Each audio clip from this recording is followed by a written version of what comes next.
That's hilarious.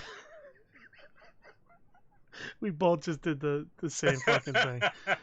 Just as I took off the thing. Oh my! Just as I took the splash page off.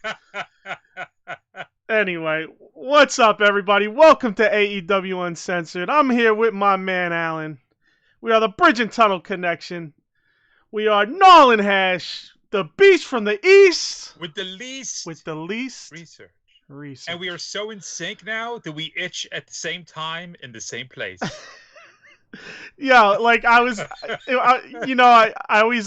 open up. I drop the splash page. I kind of sit for a second and prep my brain to start off. And as I look straight at neither box, I scratch my fucking same spot as you scratch at the same exact time on my face, and I couldn't. I had to fucking say it. Oh, that was funny. Anyway. Those listening are probably going to be like, what the fuck is wrong with these guys? Go to the YouTube channel, like, share, subscribe, hit the bell, and you'll be able to see what we were talking about. So yeah, anyway, let's start with that. Like, share, and subscribe. Hit the bell. Smash the thumb button. Smash the thumb button. You know, the up thumb button, not the down. Or the down. If you don't like us, fuck it. Just, smash it, whatever. Jimmy, what's up, brother? Jimmy's in the chat Jimmy? Already. All right, so let's finish this. Twitter, at AEW Uncensored, one word. Email, AEW Uncensored Podcast at gmail.com. Send us some love mail, hate mail, questions, comments, whatever the fuck you want to send us. Just communicate with us. We like to hear from you guys. Facebook, we are AEW Uncensored Podcast. We have a group and a page, so throw it in the search bar. Both will pop up. Like the page, join the group. As far as anything we do, you can get on our website, uncensoredalliance.com. Pretty much links to most of this shit. The podcast version of this, the audio, can be found on all third-party podcast apps. We are also on Google Podcasts, Deezer, TuneIn, Stitcher, iHeart Radio, and of course iTunes. Please, on iTunes, go rate us and write a review, please. Oh, that helps. I don't give a shit if you don't like us. Go write us a bad review. Any of that shit helps, in my opinion. And, of course, we want to be interactive, so the best way for you to interact with us and get on the show with us live would be to join our Skype chat. So, link in the description. Link in the description of the podcast audio as well. So, you get that. Click it. Send me a message. I'll toss you in our live chat group for... from there, we'll just interact with you. So, you say, hey, I'd like to come on and talk some shit. So, and then we'll bring you on. We'll hear what you have to say about a specific topic, and we'll discuss it a little bit, and then we'll kick your ass off. But, yeah, I mean, other than that, we enjoy having everybody live in the chat on Sundays. So, the show is live on YouTube Sundays, 3:05 p.m. Eastern Time, U.S., and, as you know, we got our chat faithfuls, Kenny, Jimmy, Newton, recently Alex. Skylar's been around a lot lately. So, come join us. Come chat with us. We enjoy it. But anyway, let's move on from this bullshit and get into the discussions here. Start us off, man. Well, so we got a notice recently that AEW is postponing and canceling 2 Dynamite shows. The Dynamite show at the Lakefront Arena in New Orleans on December 2nd has been postponed. Rescheduled date's going to be announced in the near future for that one. And they have also decided to cancel December 30th show at the Rio Rancho Event Center in New Mexico. So fans who already purchased tickets, what they can do is they can go ahead and show their original tickets valid for admission to the rescheduled show, or they could receive a refund via the point of purchase. And AEW's also mentioned that sorry, I had a little brain fart there. I thought that they had more notices here, but it looks like that's it. It's funny. So, okay. I thought I was the only one. You know what threw me? It says they're postponing and canceling 2 Dynamite shows. That made me think that it meant they're postponing 2 and canceling 2. Right. And it turns out they're just taking the 2 and just flat out canceling them, which is odd. So yeah, they're not really giving any information as to why they're doing this, because they've been having live shows just with limited attendance. But maybe they're well, I this is where so when you brought this to my you literally told me this like 2 minutes before we started. Yep. So I didn't see anything about this. I'm gathering that this was similar to like the Newark show, the Rochester show. Okay. Where they had this pre-booked way in advance, and as the year goes on, they're kind of holding these out until they get to a point where they're like, all right, we have to cancel these. Got it. With the normal number of fans. Right. Not even normal number of fans, just at all, because I'm sure those places aren't like they're either not allowed to have people or whatever, like even socially distanced or whatnot. So I'm gathering that's what that is. When you mentioned it, I was waiting to hear what you had to say about it, because I thought you meant they canceled Dynamite, like the show itself, and they were moving it to say like a different day or something. Yeah, 2 shows exactly. Yeah, just 2 episodes. So I guess I'm not sure what they're really going to But they're not. They're not canceling the episodes. They're just canceling the location arena. Exactly. Yes. So they're probably going to have to take these shows, put them someplace else again with limited attendance. And they're probably going to be at Daly's place. It's going to it probably is going to have to be, because I mean, not so much December 30th, but December 2nd is right around the corner. So that they're going to have to make a move very quickly. So yeah, that makes the most sense in terms of them being able to use that arena and just throw it in there. I really think they need to try to, like we mentioned, like last week, I think they need to kind of try to just go to some of these other places that allow fans in the arenas. Well, deal with the arenas. If the arenas want some revenue, they're going to have to work a deal for, to get a lesser cut of the or rental, whatever you want to fucking say, Yeah, I mean, the problem though is that as of recently, the virus has been spreading again, unfortunately.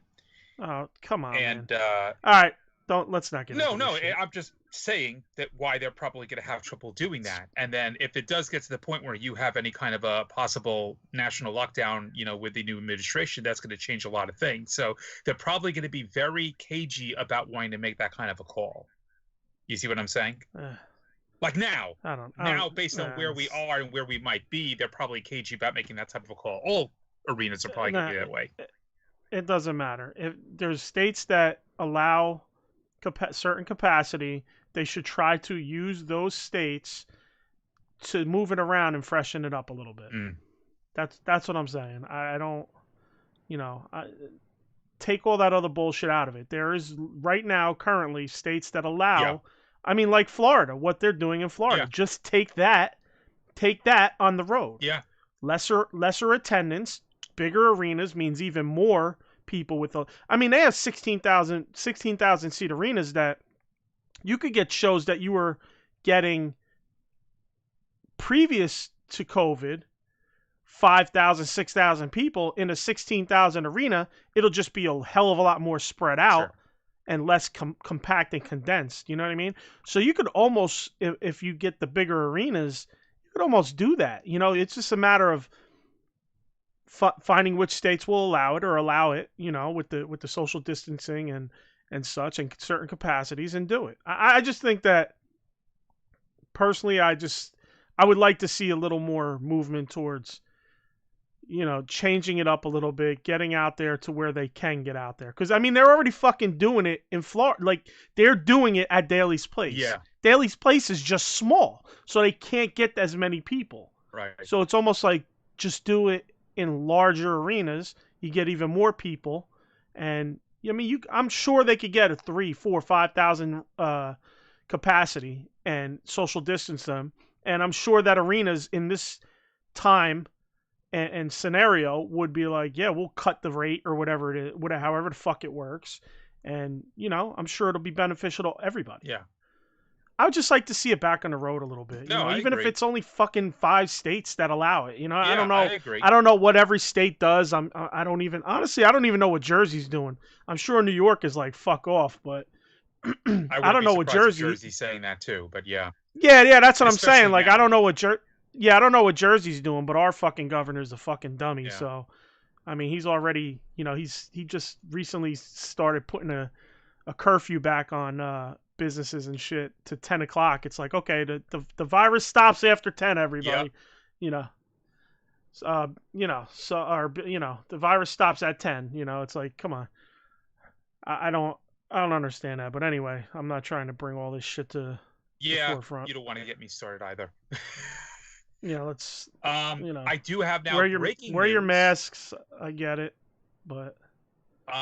There is breaking news that literally was just posted while we were talking about this. So we had surmised, even though nothing was ever officially stated, that Brodie Lee was hurt. Turns out that is officially the case. Apparently, he is out of action with an ankle-related injury.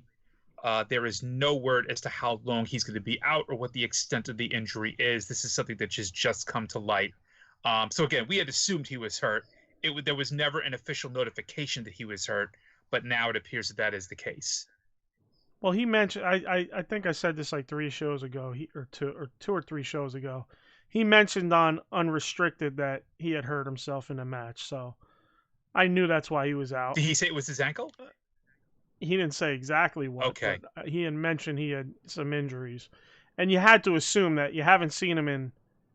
Fuck, I don't even know how long at this point. Well, you haven't seen him. He's not been seen since the October 7th edition where he had the dog collar match. Right, so you're talking like a month and a half. Yep. Yeah, a little under a month and a half, but so I expected that was pretty much. Once I heard that on Unrestricted after not seeing him for weeks, and then I heard it. I mentioned it. You might not have caught it. I don't know if you remember me saying it at this point, but. I don't remember yesterday, so I don't expect anybody else to remember. Yeah, I honestly what don't the fuck remember. I said and 3 weeks ago. I never saw anything official about it. I don't watch Unrestricted, but it's interesting because I would have thought that before now, if he had brought it up, you would have thought that somebody would have posted it as official news. But maybe these news people don't watch Unrestricted either. Yeah, I mean, I don't know. I listened to it, like I said, probably whenever the fuck it came out, I listened to it. So, what do we got? 2 more? 2 more? Yeah, I've also got here. We already talked about the AEW video game announcement. Oh no, okay. So I got another one. Yeah. Yeah. And we did talk. We finally got to see it. We got to see what the games are going to look like.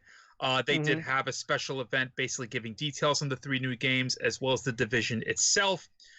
They showed footage from the games. And the first ever console game is going to be developed by AEW and by Ukes. This is going to be released at a later date. And then there's 2 mobile games that are going to be released as well. There's going to be AEW Casino Double or Nothing. That's expected to be released this winter. And then there's also going to be a second game that it's going to be the AEW Elite GM game. That's being developed by Crystallized Games, and it's essentially being billed as the evolution of the GM simulator genre. So it's probably going to be something very similar, like when you're doing fantasy baseball online, you're trying to pick teams and decide how much money you're going to put towards rosters and such, which is pretty cool. I actually like games like that. Yeah. And Tony Khan did comment on the new division. He basically said, of course, it's the beginning of a new era for pro wrestling fans around the world. And yeah, it's pretty cool. I mean, it's a lot that they are putting together, for how young they are still. So it's impressive. And the GM game actually is the game that basically interests me the most, I would say, of all the other games. So, okay, I watched it. It was funny. I liked the whole Steve Jobs thing. Yeah.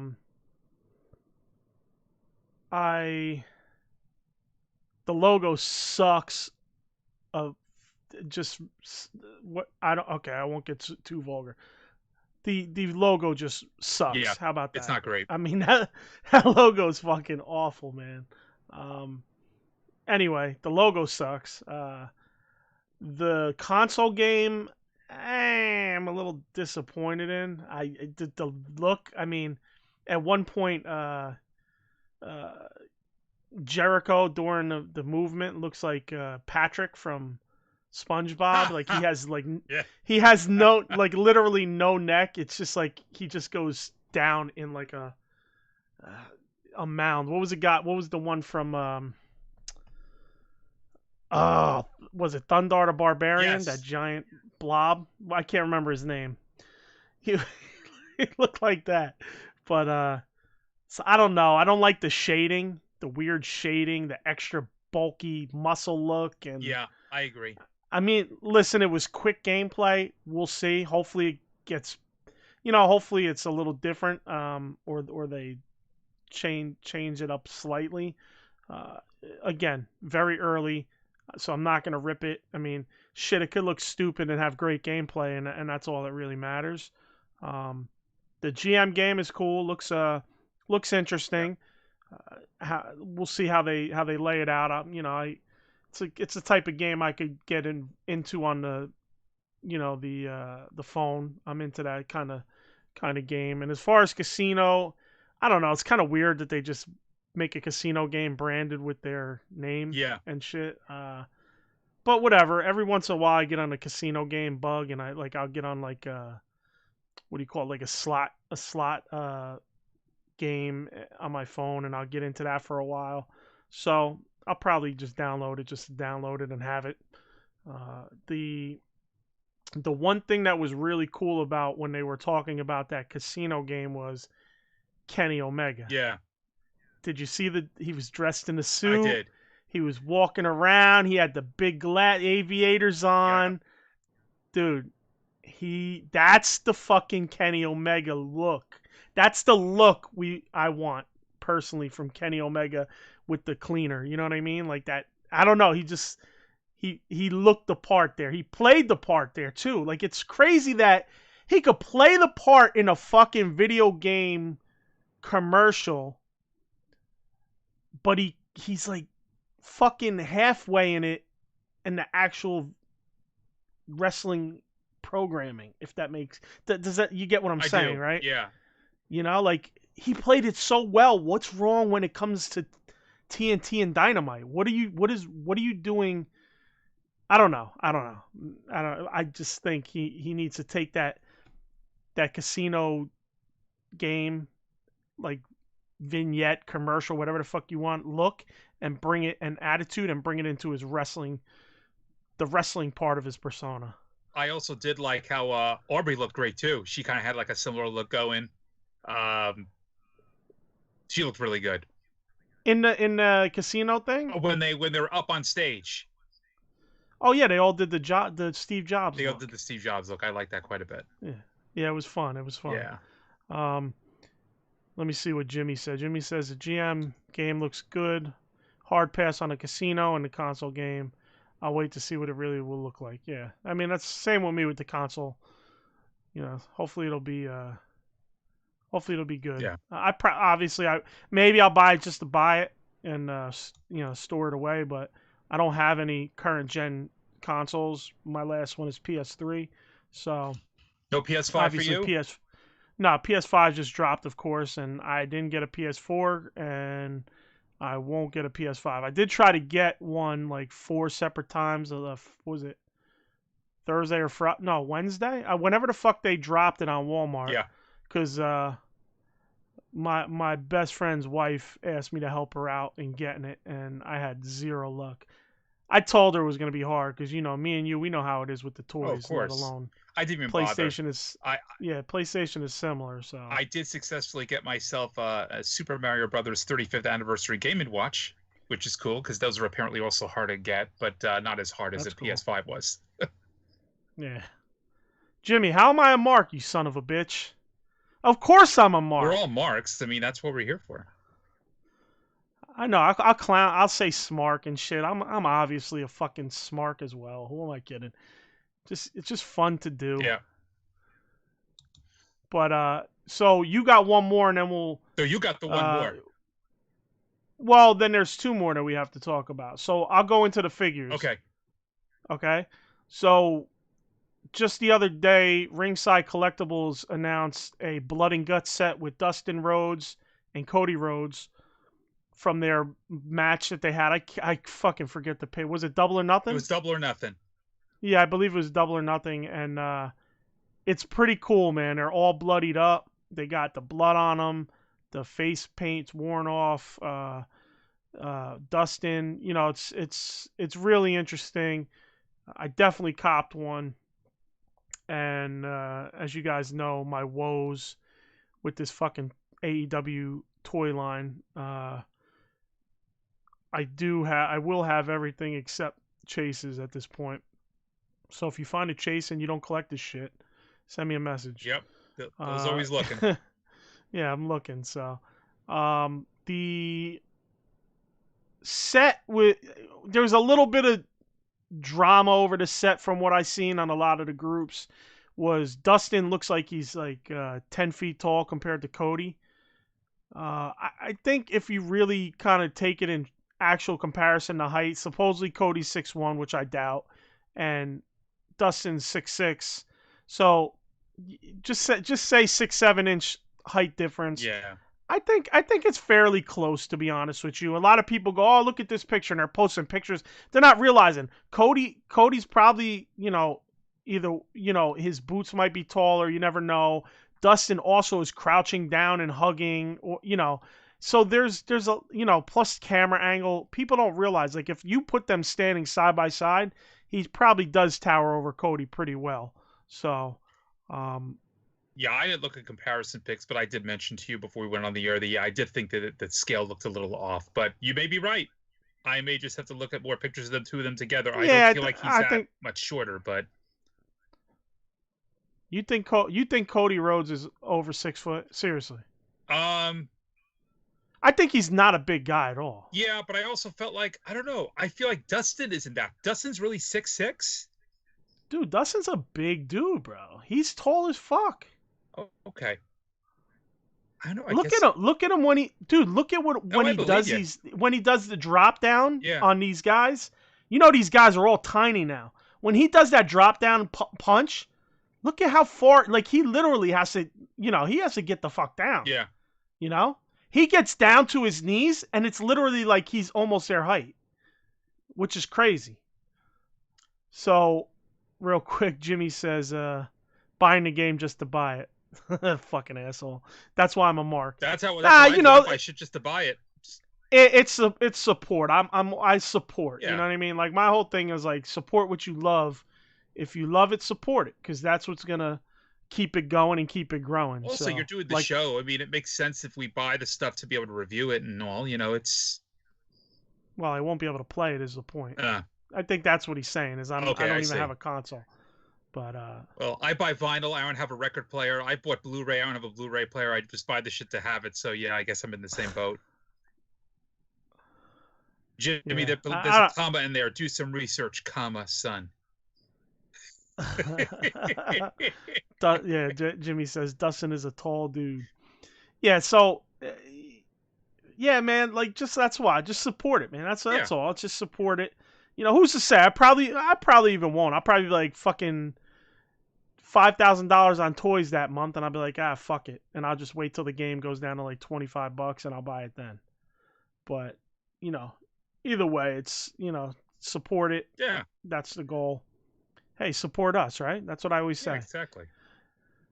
Yeah, like, if you're listening to this and you hear me say this right now, send us something, man. An email, a message, a fucking anything. I don't know. Just comment on this YouTube video.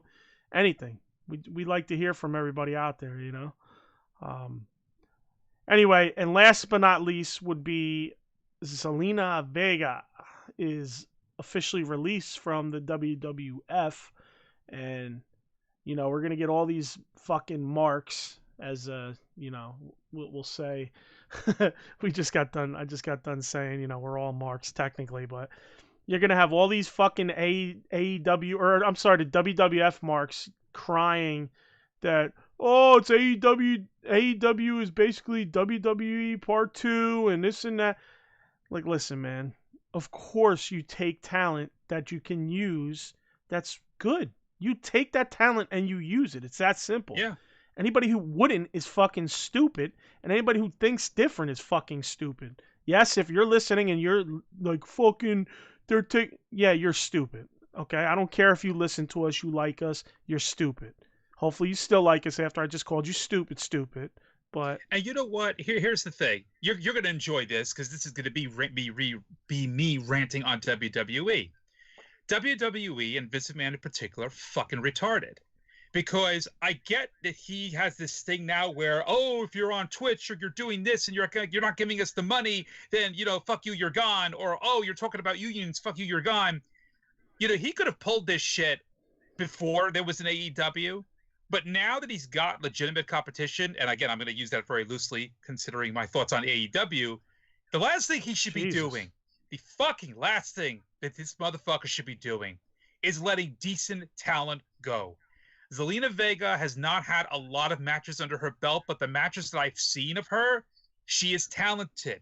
She's very good on the mic, and she's also very good in the ring. They just basically released a free agent for AEW to pick up once her she has a no compete. Her clause. Yeah, her clause is going to be up in 90 days. Once that happens, there is no way AEW is not going to snap her up, and good for them, and she should go there if she wants to continue getting employment, because AEW doesn't give a shit if you do Twitch and all this other crap. This ultra corporate atmosphere right now that Vince has put in place is going to harm the shit out of his company if he continues to let decent talent go for bullshit reasons. And it's just ridiculous. I couldn't get over it when I read this. I was just like, I knew he was going to do it. I knew that he threatened to do this. He's not doing it to Paige. That's another matter. I don't know what that's about. But when I saw this, I was just like, you got to be. I'm sure it'll happen. Yeah. From everything I hear, she's super talented, and you know, I hope AEW picks her up, and sure.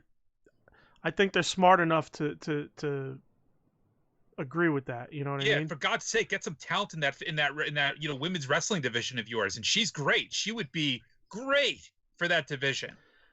Right. I don't know about the wrestling. I've heard about her managing, and she's doing that stuff, and that she's really good. Like you said, on the mic and such. So. I've seen her wrestle. Again, she hasn't had a lot of matches under her belt, but what I've seen of her, she's pretty good.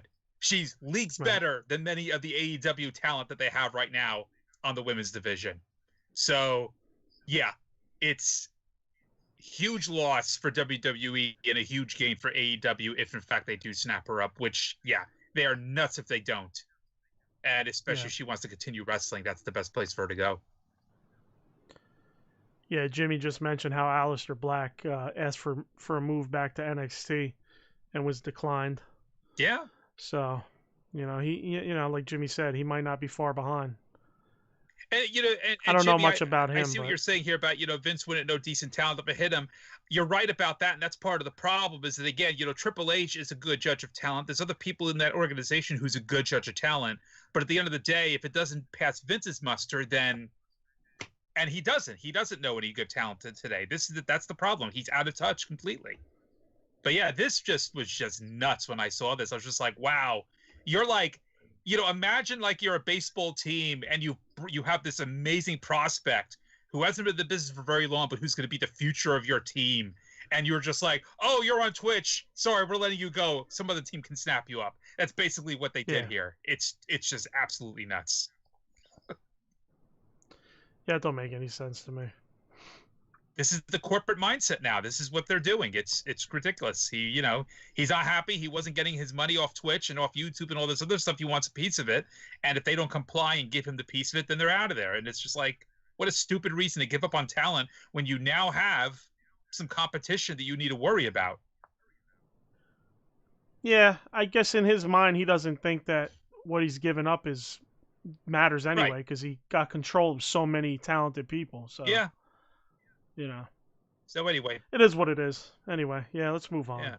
Real quick, we'll do Dark real fast. Real quick about Dark. We didn't even realize last week on Friday there was a Dark before the pay-per-view. I didn't even know that. I didn't see it anywhere. Alan didn't see it anywhere. I happened to notice this, I think when I was looking to go back and watch Dark before our... I forget why the fuck I went back. There was some reason I went back and I was looking at AEW's YouTube channel and I was like, oh, that's right. I was looking, there was a Brandon Cutler match apparently. And I was like, well, what happened to the Brandon Cutler match that I thought was on Dark? And I believe that happened Friday. I'll have to look because I didn't even watch that Friday show. I haven't, when I found out about it, I just said, whatever, it's too late now. It's, we already did the show after that aired. So I didn't want to go back this week and bother with it. But there was apparently a Cutler match and I was looking for it. So, yeah, that's how I found out about that. And I asked Alan. Alan didn't know anything about it. So we totally missed that Friday night Dark. Yeah, and show. We don't really have a lot of good things to say about Dark. At least I certainly don't have a lot of good things to say about Dark. But it really does say a lot about AEW's marketing. That they didn't. If they did talk about it, it was really quick. I saw no promotion or marketing whatsoever to say, hey, just so you're all aware, we have an extra episode of Dark this week. It's going to be on Friday. There was nothing. I saw nothing about this. I didn't see any. I don't remember seeing anything on Dynamite, any of the previous Dynamites. Here's the deal about that, though, with me. I don't pay attention when they say that stuff. I just don't. Right. It's like the last thing I give a shit about, least research, right? I don't. When they say, oh, we're going here to this event in this town, and I just kind of tune that shit out. I just expect Dark to be on Tuesday, so I just look for that Tuesday. You know what I mean? But yeah, if there is a special Dark, make it something that I have to pay attention to on Dynamite to let me know it's there. Yeah. And yes, Dynamite Dark, I'm sorry, is pretty much trash for the most part. There's a couple good things here and there, but they have to start using this show for more. I mean, you just got so much talent that you're not using, and then when you do kind of use them on Dark, you're just using them against jobbers. Yeah. Use them. Build stories with them. Time to change it up. I mean, I've been saying this since our first episode. Like, I think right now, this was my thing. I think they're doing Dark how they're doing with the indie talent to get indie talent work. Yeah. I respect that. Okay? That was my thought. Before, it was just literally just throwing as many people on a Dark as you can before the pandemic, which was like 20-man matches, 15-man matches, 7-man. I know they all don't, it's odd numbers, but you get what I'm saying. Yeah. It just seemed like a bunch of fucking globbed on matches that really had zero implications, zero meaning, and just were there to push out as many people into the ring as possible, which was a mess, and I hated it. And I said they really need to, I said this from the beginning, they really need to change Dark into a structured show. I don't care if 1 week it's an hour, another week it's 2 hours, another week it's 3 hours, back to 45 minutes. But you need to make it a structured show. Okay, you want jobbers? You want to put some jobbers on? Okay, you have 2 hours. You could put 7 matches. Do 2 enhanced matches and 5 story matches. You get what I'm saying? They need to use this fucking time. You're not using the time. Not even the time. You have as much time as you want on Dark. You could fucking make Dark 3 times a week if you want, and you have all this talent that you're not pushing. But I get it. You're pushing some young talent and you're hiring some young talent off of this, but bring in specific young talent. Because I see some of these guys and I'm like, I would never give a fuck about 99% of the people they bring on Dark. Yeah. I'm sorry, just looking at them, just off a look alone, I have zero interest in them. And I'm sure a lot of people would have the same feeling, all right? But it's like, okay, then I switched gears during the pandemic and said, okay, I think they're kind of using this to help out indie wrestlers because Tony Khan's that type of guy. I had this vibe that's like, something he would do, and, that's why they're doing so much enhancement talent work. And then maybe I'm wrong. That's just a gut feeling for me. Maybe I'm totally fucking wrong. But now I'm at a point where I'm like, okay, it's been, February? Was it March? I think it was March. 8-9 months now you're talking? Okay, I'm done with the enhancement talent shit. Okay, I understand you want to bring in some young enhancement talent or jobbers, whatever the fuck you want to call them, for a couple of matches. That's cool. But now it's time to take that time and structure some shit. Start structuring the show and bringing, you got a lot of people you could put on that show and build up. Like they brought Shawn Spears and Scorpio Sky onto Dynamite. That's another thing they're not doing well. They're not transitioning from Dark to Dynamite well. No. Spears and Scorpio Sky. throw a package together as to why they have a match now and what it means. Because to most people who aren't watching Dark, that little feud, which I enjoyed and I thought is going very well, means fucking nothing to the person who just watches Dynamite. You know? I agree. So that's another thing. But anyway, enough ranting on that. Well, it was a good as segue. far as Dark, I mean, it was a good segue into me saying, I told you before the call, it's like, yeah, I kind of saw Dark this past Tuesday. I barely have any kind of notes whatsoever on it. I just didn't find it very interesting at all. And it doesn't grab me neither. at all. I got a couple quick notes real Go quick. for it. I'll run them fast. So I watched Luther and Serpentico versus TNT. The only reason I watched this because TNT are Devon Dudley's kids. I wanted to see it. I've heard about that after the fact, actually. Yes. Right. Bro, this match was fucking awful. Okay. I get that Devon's kids are young and they're probably new to the business, but it's like, yo, your father's a pro wrestler. I don't know why you would just start wrestling when you're like whatever age, if they're 19, 20, whatever the fuck age they are now. I don't know. Like, it feels like they literally just started wrestling last week. Mm-hmm. Just looking at them. I'm also, I'm not a big Luther fan. I don't think the guy works well. I think he's good for what his gimmick was in FMW, running around acting, scary and shit. Like, as far as in-ring work, it's for the birds. No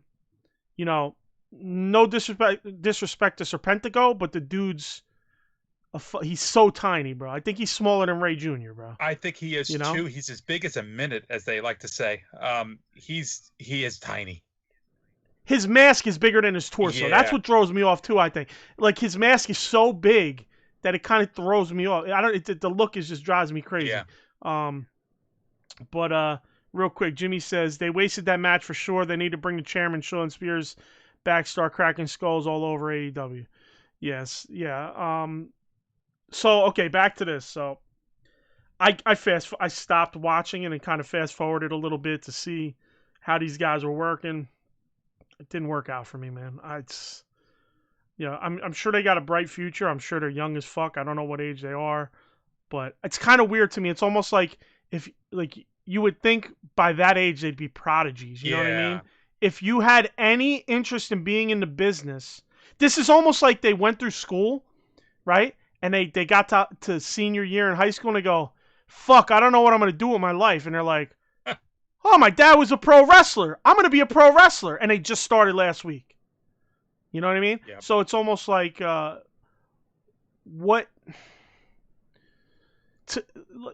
again, you would think that kids that grew up with a father like Devon Dudley that want to be pro wrestlers would be insane by this age.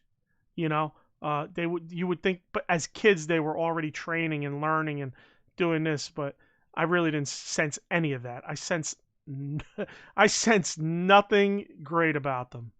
So, yeah. And I don't mean to rip them. Like I said, I just felt like honest assessment. If you think about it in those terms, your dad is a pro wrestler, world renowned, right?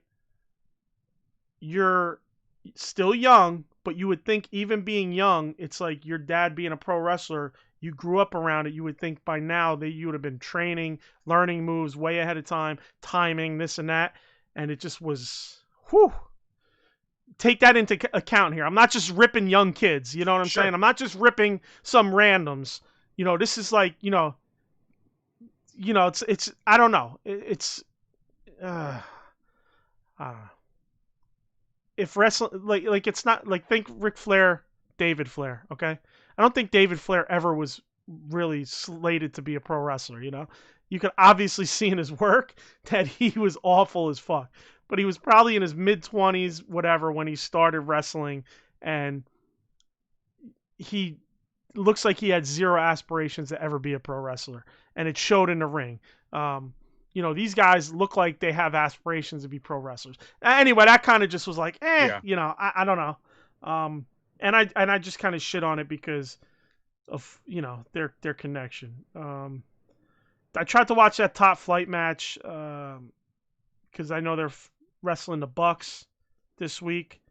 They weren't bad, but I also just, I don't know, nothing really.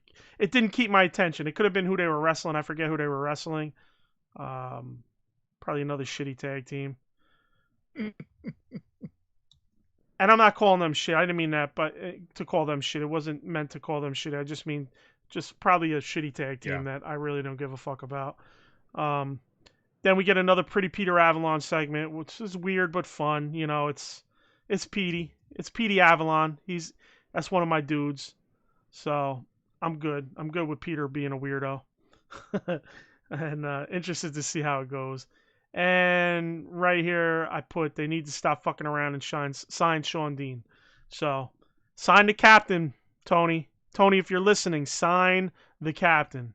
Sean Dean needs to be all elite, and I don't understand why he's not. And you've signed some of these other guys ahead of him. And that Antonio Bonini guy, the Brazilian dude, that big fuck, they need to sign him too. I don't know why he got that stupid stomach tattoo. I don't think he had it in his first match. Maybe I'm wrong. But God, it's so tiny. The dude's so big, and it's like little words over his belly button. Yeah, I looked at it. I caught my attention. Last time I seen him wrestle, I was like, what the fuck is that? That's apparently a new thing that some of the kids are doing today. It's just like, it's so, I don't know, it just looks weird. It's weird. Trying to be thug like fucking right. It feels Tupac like you're trying and to be thugified. It's, I don't know. At least the thug life was nice and big, you know? Like, it made sense. This shit was all tiny letters on a big fucking dude. Anyway, I'm just clowning him a little bit, but no, I think that guy's got a future too. That Caesar Bonini, or whatever the fuck his name is. Anyway, that was all on Dynamite Dark for me. So, all right. So moving to Dynamite, I love the intro. I love that new intro. Intro is cool. We don't get a lot of intros because they do a lot of starting in the ring right on the action, try to keep the viewership. Yeah. So that was cool. Then we moved to the opening, which is a Taz promo. It was off to me. I just felt off. Just way too much. I felt like it was a bad opening. I don't know if I would say I had an issue with the promo as much as it feels like it's a lot of the same right now with Taz. You know? Taz, I don't know. It's hard to he's beginning to feel a little tired now. You know what I'm saying? Nah, he doesn't bother me in that sense. Okay. Where maybe it's bothering you. It's not bothering me in that sense. I just feel like it kind of meandered. It kind of was long, and it just felt off a little bit. You know, I don't know. It was just like a timing thing. I think he kind of hiccuped a little bit maybe, and that kind of threw me off. I know he stumbled over his words a little bit, but it wasn't bad. But it was just just for the opening, for the very first thing, it just felt meandering. It felt a little off. It didn't It wasn't worthy of an opening. It didn't promo. hit. Right, it didn't hit for me. What's up, Alex? Thanks for joining us, brother. Man? So then we get right into Cage versus Seidel. I didn't want to care about this match. I like Cage. I get zero interest in Seidel. After I saw the weird promo, the way he talked on Dark, I just was like, man, I can't get behind this guy. Sure, he may wrestle his ass off, but I have no interest in him. In that sense, I just like if your promos made you sound, I can't even explain how they made him sound. Like it was when Scorpio Sky had helped him or whatever, and then he came in the middle of a Scorpio Sky promo and thanked him, or it was something weird, and he literally felt like a 10-year-old kid, Hey, buddy, thank you, and he was very awkward, and I don't know if you remember that. Yeah, he's never been great on the mic. Going back to his WWE days, his thing is always his ring work. I will say I've always been impressed with his ring work. I think his ring work is great. He's one of those guys who he does need a lot of seasoning behind the mic, which is sad because it's not like he's not a rookie. He's been in the business for quite a while. but that's just never been. I think that ship has sailed. Yeah, the ship has sailed. Exactly. He's not going to improve at this point if he hasn't improved before, and so his entire strength has to rest on his ring work. But that's not enough because then you don't really care about the character. If you don't care about the character, no matter how good the ring work is, you're not going to care about what he does in the ring if you don't care about what he does outside of it. And that's the problem with this guy. And that's kind of where I was with this match. So then I start watching it, obviously, and the match was good, man. Good. I mean, I like Cage. You know, Seidel could work. It's just something that stuck with me after watching that promo shit on Dark a while back. Yeah. That I just literally got zero interest in the guy. The match was good though. Seidel obviously does his thing. I like that ending with the Seidel coming off the top and he caught him in the suplex. And did he hit him with the sit down power bomb or did he? Yeah. I forget, what does he call it? A drill drop, some shit. I forget what they call it. I forget what they called it too, because I feel the drill claw. Yeah, right? He's used that move before elsewhere, and I forget when they change the names of the moves, I can't keep up with it. Yeah, I know. For me, it's just a sit down power bomb. So anyway, good match though. I felt like a little too much offense for Seidel. A little too much. Like, I can understand. I'm good, I guess, but I just felt a tad too much. I mean, I did feel it was. That's the only criticism, Yeah, I mean, I feel like again, if that's his strength, that they don't have much else they could really do with him, but to have him have a lot of offense. So. Yeah, I mean, what do you got on the match yourself? Anything particular? Not much else to be agree. Yeah, I enjoyed the match. I thought it was a good match. I thought they had good chemistry together in the ring. Obviously, two different styles, but that's what made it mesh pretty well. So, yeah, I enjoyed it. Yeah.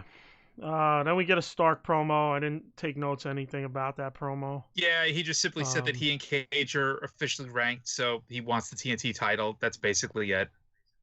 There you go. Then we move down to Cody. Oh, now this is this I got a lot. Suck. Sorry, this was so.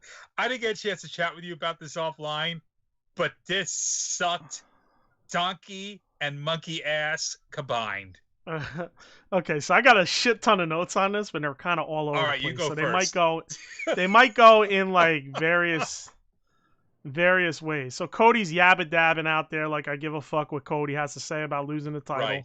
Right. He's not going to go for the immediate rematch, and he wants to get MJF rematch, and so then out comes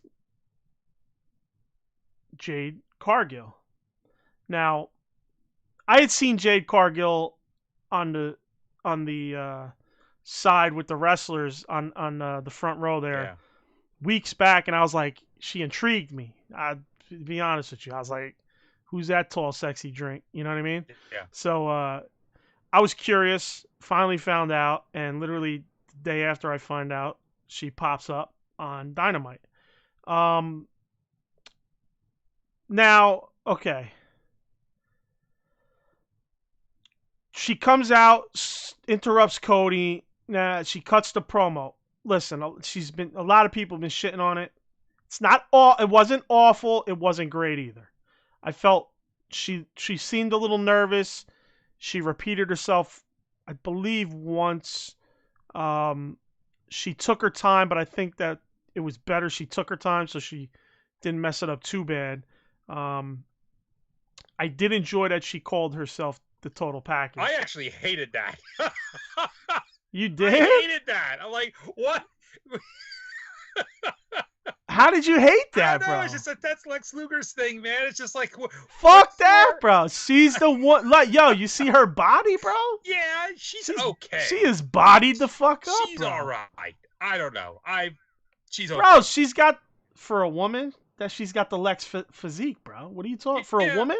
All right. I don't know. I've seen a lot better, but that's me, man.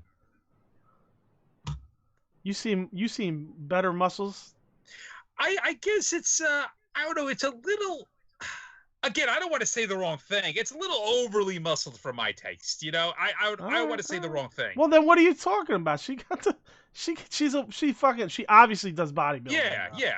I would have liked it though if she had more. She's she not had over a more the unique tagline than you're just taking Lex Luger's old tagline. Oh my god, I liked it. All right. I liked it. So no, anyway, fair enough. Yeah, she's definitely bodied up. She's definitely like, you can see she's a bodybuilder. Yeah, and no, for sure. She seems like she's like, I've looked at pictures of her previous. She looks a lot more ripped earlier. Like damn, like she must be in some competition, you know. But yeah, whatever. I like the total package because she's got the total package. She got the muscles. She flexed, bro. She got bigger muscles than you. Who are you kidding? No doubt about it. Yeah. I think she got bigger muscles than Kenny. Oh shit! Speaking of Kenny, we got Kenny in the house. Ooh. Yo, let's see. He says, please don't say this will become a Shaq Cody match. Jeez. So anyway, yeah, we'll get to that. So anyway, I liked it, man. I liked the total package. You hated it. Go fuck yourself. So now, okay, so she walks away and she's leaving. She's on the ramp, and then she turns around and then just says that, do you want to know who I'm talking? You know, she mentioned be quiet. You don't want to wake the giant. You say you're the giant killer, blah, blah, blah. Then she's up the ramp. She goes, you want to know who it is? And she goes, it's Shaq. Okay. Here's where everything kind of fucking got bad for me. Like, Jade's promo wasn't great, but it wasn't awful to me. So I give it like a 50-50. You know what I mean? This is where everything kind of went to shit for me. Number one, you kind of knew that Shaq was coming in some sense, all right? Because he mentioned that when he signed the extension, he'd like to do something with AEW, all right? There's a little foreshadowing here when Cody started talking about being a giant killer. So that was good that it was some foreshadowing like a month or two, like what was it, a month ago? Right after he won the TNT title back. Yeah. So that was good. Nice little tie-in, like you say, storytelling, right? Absolutely. There it is. That was good. So we could shit on you a little about that. How about that storytelling, motherfucker? So here's where, like, for me, it kind of fell apart. You got an opportunity here. She was very cryptic, and then she's about to leave, and she blows the wad. You blow the fucking wad. You blew the entire wad in one promo. You were super cryptic up until that point. The giant. Yo, you had me going, who the fuck is she talking about? I want to know who she's tied to because I like her and I want to follow her, all right? So I'm like, who is she tied to now? And they blow the wad right fucking there. Yep. 2 minutes later, they blow the wad. I saw the screen turn white. Just blew the load. Yep. So how about you could have kept that cryptic for weeks? Easily. You could have had her establishing herself, coming out, teasing the giant. Yes. Who the fuck's the giant? And this is what this is now going to be getting in your face about the storytelling. It's like, they did a good job with the foreshadowing. You're absolutely right. Right. But now they decide, let's just blow it all here. Let's bring her out. Let's say who it is. Just, again, exactly. You could have had a long time with this. They just really fucking blew it. This was easily at least a 3-week thing. Easily. And here's the other thing. She mentioned Shaq, but no Shaq anywhere. No Shaq on this big screen. No Shaq coming out. Nothing. No confrontation. She just goes, it's Shaq. What? The fuck? You're like this, like... You don't even have to say the name, just say, and here's who it is, and then he comes out. To not even have him there. It's like... Right.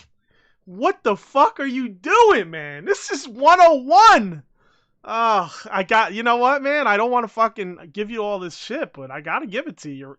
You're right. I mean, not all the time, but how long? Listen, but you're not 100% right. You're right sometimes. You know what I mean?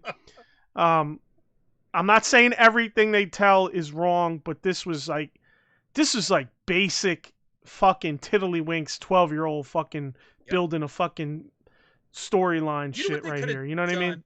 I know this is basic Booker shit. Yeah, like I know you're not a WWF guy, but do you remember or did you at all follow the build to Andre Hogan WrestleMania? I swear to God, you talk more about WWF than you do AEW. Well, I'm using it as a point of comparison. Listen, I'm gonna tell you this. When you know how like other shows they're like talking AEW and then everybody wants to come on and ask WWF stuff. I'm gonna boot people off that do that. All right, you know what? Forget my analogy. And I'm gonna fucking boot you off shortly. Right. It'll just be me talking to myself. You got it. I'm just kidding. No, I'm just kidding. I'm not kidding about kicking people off that come on the show to discuss AEW and then talk about WWE. I will boot them off. I do not agree. Unless it links. Yeah, well, that's the thing. I don't agree with the idea of just talking WWE. I agree with bringing it up if there is a point of comparison. I think bringing it up with Zelina Vega was important. So go ahead. And you brought it up with Piper Orndorff, which was a great comparison. Right. That's why I'm really just busting your balls. So okay, so go back with your analogy here. Okay, so go ahead. I know you didn't really follow it when you were a kid, but did you at all watch like the build up to Hogan Andre for WrestleMania? Nah, because I really gave zero fucks about that match. They built that up over the course of a few weeks in Piper's Pit. And they built it, and they built it, and they built it. I mean, I've seen some of that shit. Where it was going to go, and they would a little bit here. Oh, look, Andre's anniversary. Oh, look at Hogan's anniversary, but he has a bigger belt. Oh, look, Andre comes out. He's a little upset. Oh, but Hogan's like, no, everything's fine. Jesse Ventura comes out. I have an announcement. Andre comes out. I want you for WrestleMania. They built it and built it and built it over the course of 3 or 4 weeks where you were at the edge of your seat. They could have done something like that here, where you're wondering who she's talking about, and maybe they could have even found a way to throw hints in there. You know what I mean? Yeah. And so Kenny says, well, yeah, we're gonna bring up Brandy. Oh, yeah, don't get me started on that. We'll bring up Brandy. Okay. But he says here the segment. This is funny. WCW in the late '90s. He's absolutely right. I mean, it was just, but not even. I mean, not even. WCW in the late '90s is absolute gold compared to this stuff. So, okay, so getting. So I used to shit on non-wrestling people coming into wrestling, right? I told early on this show, I mentioned listening to Mark Henry, the wrestler, mention, say some stuff that kind of got me thinking completely different than I always have about this. From Rodman to Malone to McMichael to anybody, you know what I mean? I just always could not stand it. So for me, I'm good with this Shaq thing. A lot of people aren't. I'm good with it because that means it's going to bring eyes to AEW that maybe weren't there prior. So I'm good with it. Now, okay. After she announces Shaq, outruns Brandy. Now, okay, I'm going to preface this by almost everywhere I'm seeing and hearing, everybody loved this Brandy thing. They loved it. Okay? They loved it. Like, they fucking loved it. They probably loved it because it probably reminded them of back in the 80s when wrestlers would go on coke before they came out to do a promo. And that's exactly what it felt like. It felt like she did some coke in the back before she decided to come out here. Did you just fucking gimmick infringe on what Kenny said without giving them the fucking shine? You read that, and then you took his coke line, I saw him mention Brandy. I actually didn't read his full statements. That really is funny that we said the same thing. I swear I did not see that. That's funny. Kenny, I think he's lying, Kenny. He took exactly what you said, because he even said, no, we're going to talk about that in a second. I just saw him say Brandy, and once I saw him say Brandy, I'm like, I want to talk about Brandy, but I didn't read the full thing yet. He stole your shit, Kenny. Look at this fucking gimmick infringing motherfucker. You're lucky Kenny ain't Taz, bro. You're lucky Kenny ain't Taz. I apologize, Kenny. I apologize. So Kenny said it seemed like Brandy took some of the magic white powder before coming out for that promo. He said, where'd that come from? So again, I'm seeing a lot of people say that this promo was great, they're okay. Now, I'm not saying the promo wasn't good. Okay, the promo was good. It was to the point. It was concise. It really, it was done well. Now, Brandy's always been very good at talking, in my opinion. All right. So I got no issue with that. Where I have an issue is she comes. Okay. Listen, Brandy is like the most proper sounding person on the planet. And she comes out hood as fuck with this. Yeah. I'm like, wait a minute. She like just went fucking straight hood. It's like, where did this come from and why? Like, why? Where, like, you know what I mean? Because she's extra proper when she speaks, blah, blah, blah. It just was like that's where my issue with it is. It's a totally different character in terms of, I know they've been throwing as many characters as possible, but, for her, but this was just like kind of weird to me, man. I didn't, that's what didn't vibe for me was her inflection and how she was talking, and then she says heifer. Like, yo, is this fucking 227, bro? I know. Like, I was dying laughing when she said that. Like, she said heifer, bro.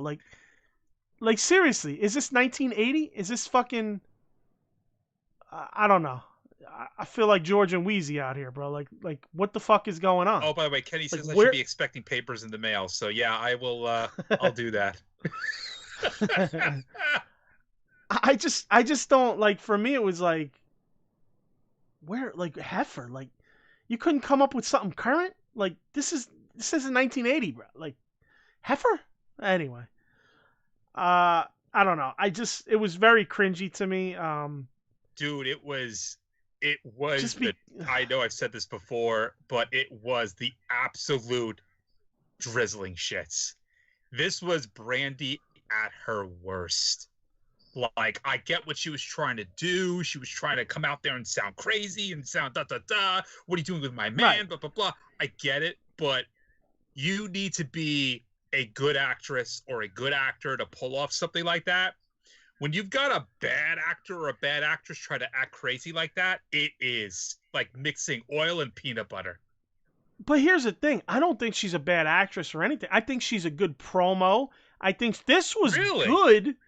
Yeah. I think she's a great promo. You don't think so? I think she's really good promo. She has a great voice, great ring announcer. She could be a great interviewer. I don't think she's a great promo. There's no innuendo there, bro, where you want her to be. No, I'm just being very honest. I'm saying what I think her skill set. I think she's fantastic. We spoke about it. Yeah, she has she has a great voice, and she is a fantastic interviewer, I think. No, she's done some good promo work. I'm not going to bury her like that. I've said it in the past. Fair enough. She's a good promo. This was good for what she wanted it to be, or they wanted it to be. My only thing about this, which drove me fucking nuts, is she's super proper. She's super,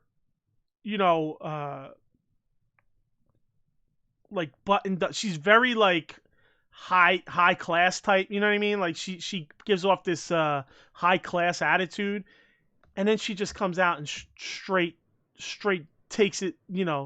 Takes it down to the fucking hood. Like, like just her inflection, the way she spoke. And it's like, I don't know, just because, listen, I talk how I talk, you know what I mean? Like, that's the way I talk. She talks the way she talks, and this is totally different from the way she talks. So it was like, that kind of just was like, like cringe. Yeah, it didn't cringe sound like for her. me. It was a good, like, it's like hard to explain, but it was a good promo, and I like, even with her like having that inflection and that attitude, even though it's not what she's about, was good. But that, I think that kind of just made it like, what the fuck for me. I don't know how to. I can't explain where I feel or how I feel about it. Hopefully people understand. Like, I thought it was done well, but I also am like, but that's not Brandy Rhodes. You know what I mean? You want to know also that's where I'm at. What I found hysterical, And Go so ahead. it's so funny. This is on Botchamania this morning. Botchamania premiered their new episode this morning, and they did cover this. They waited to bleep out bitch after she said Oh, bitch. She says bitch, then they bleep. And it's bro. funny. I saw that when it first happened. I thought it was funny, but then when Botchamania brought up, I was just like, "Yep, I knew this." Like the second I saw this scene, I was like, "I know what they're gonna do. I know exactly what they're gonna do. I know what they're gonna make fun of." And fuck, I was right. That is in my notes here. I said like the past, they've missed the curses again. They always I miss think it. I think they purposely do, because Jade Cargill, she said shit, and they Yes, bleeped it after she said shit. So yeah. I love it. Listen, okay, so Kenny kind of broke it down perfectly. He said, listen, if that was Brandy's character being ratchet and ghetto, it would have been a great promo. That's exactly where I'm at. Right, Like if but she it's was not her. if she was like hood as fuck, like that was her character, yeah, it was great. But I mean, it was still a good promo, but this is not her character, so I can't be like, yeah, like I can't get behind it as much, even if I think it was a good promo. But Brandy has to be involved in everything. So again, so okay, now I had my breakdown. Your breakdown of this whole fucking shenanigans. Well, I mean, I kind of feel like you and I were talking about it together, which was nice. I actually like that when it's more like you and I going back. Yeah, but I was kind of leading that with my feelings, and you were kind of interjecting your.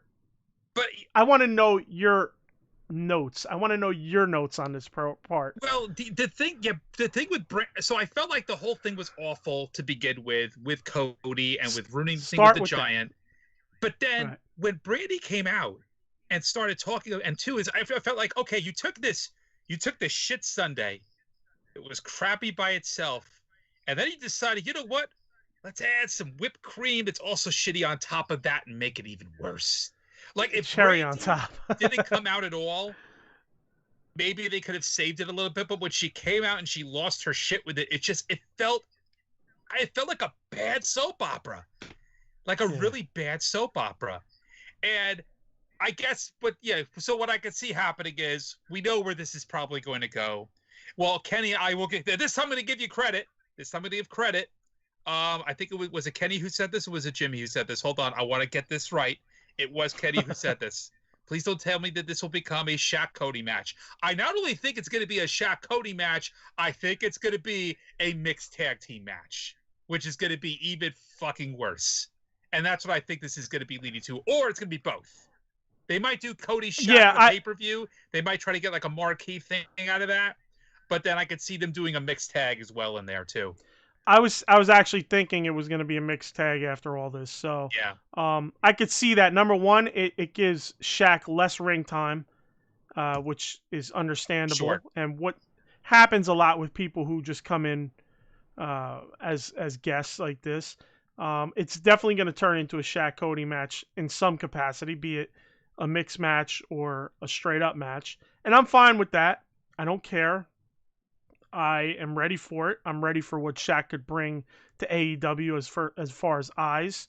So I'm good with that. I reserve myself to outsiders coming into wrestling and only enhancing wrestling, even if they don't enhance in the ring themselves. You know what I mean?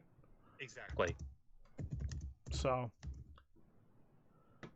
but yeah, I really am kind of disappointed. The build that fucking just like it's Shaq. It's just like ugh, and there's literally no Shaq video or no Shaq coming out. Now, if you seen Shaq ducking to come out of that tunnel, that would have fucking been great. That would have been cool. That would have been cool. So who's the heel? That's the other thing. Who's the heel? I guess Shaq's the heel. That's again part of the problem. There's no really definitive split there. Yeah, it's hard to say who the heel is. I'd like to think that, yeah, it's probably Shaq who's the heel because you got Brandy coming out, defending her man and doing whatever. So yeah, you would think that it's built that way. I do feel like it was built that way. I do. Yeah. So Kenny just said this will probably be December 2nd Dynamite match. They are building that Dynamite up because the first Dynamite where they will travel. Now, That I don't know. I don't think you were here earlier because you just kind of started chatting with us, but they've already canceled those shows in those arenas. So I think the traveling isn't happening. Otherwise, that would have been a good idea. I didn't even realize they were traveling for those December shows until you mentioned it, and then Kenny kind of just mentioned it again. Yeah. Like I wasn't paying attention to that. So yeah, that's not going to happen anyway. The December 2nd show. Let me see. What's that? How many weeks away is that? That's not that far away at all. That's about 3 weeks away. 2.5 weeks. Yeah, 2.5 weeks. That'd be interesting. I mean, 2.5 weeks build up. So, 2 weeks technically build up. But you would also think that they would want to save something with Shaq for a pay-per-view. I don't know. Yeah, the pay-per-view's too far, it is man. Too far. Was it February? It's February, so it is too far. Yeah, so the end of February. They probably should have waited with this until maybe the new year. Like, this would have been something interesting to open with the new year, maybe. Like, you have this, you've got, again, this building story. Obviously, if it started now, it would have been way too many weeks. But maybe you have this start in December where she's alluding to the giant, you don't know who it is, and then maybe in the new year, Shaq is revealed. And then they could build to a pay-per-view match in February. Right. Yeah, that would have been interesting. That would have been more interesting and made more sense today. Because, again, it's like, why are you you're going to put this on TV? Take advantage of this if you're going to have like an actual story like this, like Shaq out there. I don't know. I disagree though. I think Shaq. Well, okay, it could go both ways. I think Shaq on TV is better for the bringing TV audience. However, I think you bring Shaq throughout the next, just say it was 4 weeks, 5 weeks on TV. He comes out. That brings the TV audience. Then that now takes that audience that he's brought in, and you put him on pay-per-view, and that makes them want to buy the pay-per-view to see the conclusion. So yeah, I guess in both aspects it work. I wouldn't just put him from this promo right into a pay-per-view. I would bring him on TV a lot, then bring him to a pay-per-view. Exactly, you build it, yeah. And Kenny with the fucking zinger on us. He goes, "Oh no, I didn't know that. Look at you guys doing your research." Yeah, all kidding aside, we do a little. Sun shines on a dog's ass once a day, twice. What do they say? Twice a day, once a day. I don't even know the fucking saying. A clock is right twice a day. Clock is right twice a day. There you go. Sun shines on a dog's ass at least once a day. Something like that. Well, let's move on. We Whatever. spent a lot of time on that segment. Holy crap. That was the segment we needed to spend time on. It's true. But no, we're not even finished with that because then Team Taz comes out and attacks Cody. So, Darby makes a save, and then Hobbs pretty much comes out after Team Taz is gone. I don't like where the timing went there. Like that was did weird. He trip in a tunnel or? And they don't even show it either. Like you barely see him come off the edge of the screen. You know. Yeah. So it's he must have missed that cue to run in, but whatever.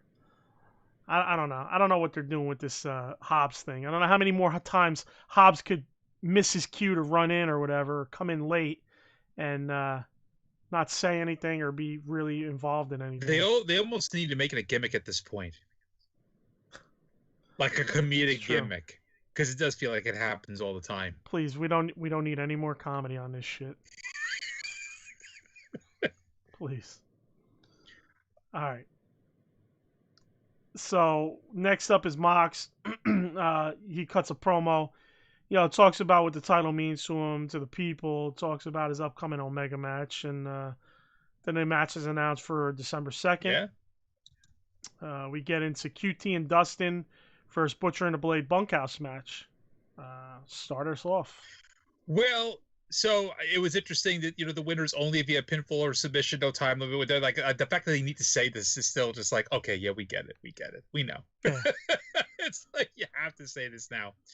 But no, I thought it was an okay match. Marshall I liked it a lot. What's that? I liked it a lot. Yeah, it was a good match. Marshall got busted up from that guitar shot, and that was just like that was weak, bro. The Blade. Talk about the Blade, and he knows how to blade. That guy was leaking, bro. Yeah. He had a huge fucking gash. He was. It was very. I mean, that was like old school It was honky tonk pouring. penalty with more blood. It was just pouring down his face. Yeah. You could see it streaming. But this is Blade did a hell of a blade. He did. But yeah, Blade did a great blade. Very good blade job. But yeah, this was very much like it was a hardcore match, basically. Yeah, but it was well done. I thought it was good. Got a ladder that was brought in. That ladder drop, elbow drop he did, that was fucking that was dirty. Yeah, that was nasty. That was very, very good. I liked the Butcher swinging the chair at the ladder to get him to drop it. That was that was actually pretty good. That must hurt too. It's like if you're carrying the ladder, you're carrying the chair, and then you're like colliding. That's gotta hurt, man. That's gotta hurt with the hands. Yeah, if you catch it right, for sure. But yeah, there was a kendo stick involved. We had a fire extinguisher in there, and and then the blade. Yeah, the running bulldog. The running bulldog, which is very cool. I like to see that every now and then. Yeah. Running bulldog into the plywood stage. But Blade was like, he was really bleeding. Even he was leaking, like well more so than QT was. Yeah. Yeah, and I liked the I mean, we obviously see this a lot. You've got QT Marshall, top of the ladder, does the elbow drop. Very clean, really well done. Yeah. I like that a lot. Man, I just think like somebody coming down on me from that height. Even if it's obviously you're still getting impact. I'm like, I agree. Fucking chest was hurting looking at that. Yeah. Because that was like, what, 10, 15 feet? That's easily 15 feet. That's got to be 15 feet. Because you're not because he was at the top, too. Yeah, exactly. You're at the top of the ladder, but then you obviously have to jump off the ladder. It's not like he got a lot of height jumping off, but it's still height. I did like, Bunny throwing weapons in the ring. That was pretty... It's like, it felt like a video game. You have her out there helping. You just throwing weapons into the ring for everybody. What else you got? Because I have one thing about this that annoyed the fuck out of me. It was they set Bunny up for the table spot for her to go through the table. That up. Okay, I'm sorry. I didn't mean to step on you. Go for it.